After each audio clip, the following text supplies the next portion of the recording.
पंतप्रधान मोदींनी देशवासियांना केलेल्या आवाहनाची देशभर चर्चा होते। भाषणावरून राजकीय टीका टिप्पणी सुद्धा होते। पण त्यासोबतच मोदींच्या भाषणानंतर ॲनिमल फार्म ही कादंबरी सुद्धा अचानक ट्रेंडिंग मध्ये आहे। आता तुम्ही म्हणाल मोदींच्या भाषणाचा आणि पुस्तकाचा काय संबंध? तर हे जाणून घेण्यापूर्वी ही कादंबरी नेमकी काय ते बघा। 1917 मधल्या रशियन क्रांतीचं विडंबन जॉर्ज ऑरवेल यांनी ॲनिमल फार्म या कादंबरीच्या माध्यमातून उत्तमरित्या मांडलंय। यात एका शेतामध्ये मिस्टर जोन्स नावाचा एक क्रूर आणि अकार्यक्षम मालक असतो। तो फार्म मधल्या प्राण्यांना खूप त्रास देतो। एक दिवस सगळे प्राणी बंड पुकारत मालकाला हाकलून लावतात। या बंडाचं नेतृत्व करतात नेपोलियन, स्नोबॉल आणि स्क्विलर या नावाचे 3 हुशार प्राणी। क्रांतीनंतर शेताला ॲनिमल फार्म असं नाव दिलं जातं आणि काही मूलभूत नियम सर्व प्राण्यांसाठी लागू केले जातात। काही दिवस खूप आनंदात जातात।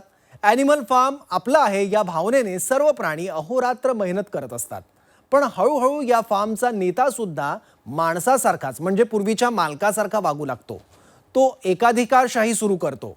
आपल्या विरोधातला प्रत्येक आवाज दाबण्याचा प्रयत्न करतो। प्रामाणिकपणे मेहनत करणाऱ्यांचा गैरफायदा घेतो। सर्व नियमांना हरताळ फासतो। राजकीय स्वार्थाला देशावरील निष्ठेचं नाव देतो। शेवटी फार्मचा नेता असलेल्या नेपोलियनचं इतकं नैतिक अधपतन होतं की अन्याय करणारा जुना मालक आणि नेपोलियन यामध्ये काहीही फरक राहत नाही। एखाद्या क्रांतीनंतर परिवर्तन झाल्यानंतर सुद्धा त्याच्या मुळाशी असलेला हेतू, मूल्य कशी पायदळी तुडवली जातात, क्रांतीचा हेतू कसा फसतो, ही शोकांतिका या क्लासिक कादंबरीतून मांडण्यात आलेली आहे। तर हा सगळा आशय आहे या कादंबरीचा। आता पंतप्रधान मोदींनी पेट्रोल डिझेल कमी वापरा, सोनं खरेदी करू नका, खाद्यतेलाचा वापर कमी करा असं आवाहन केलं। त्यावर वेगवेगळ्या प्रतिक्रिया पाहायला मिळतात। यासोबतच हे पुस्तक सुद्धा ट्रेंडिंग आहे। आता कारण काही का असेना, पण या कादंबरीची चर्चा होते आहे हे त्यातल्या त्यात सकारात्मक म्हणायला हवं।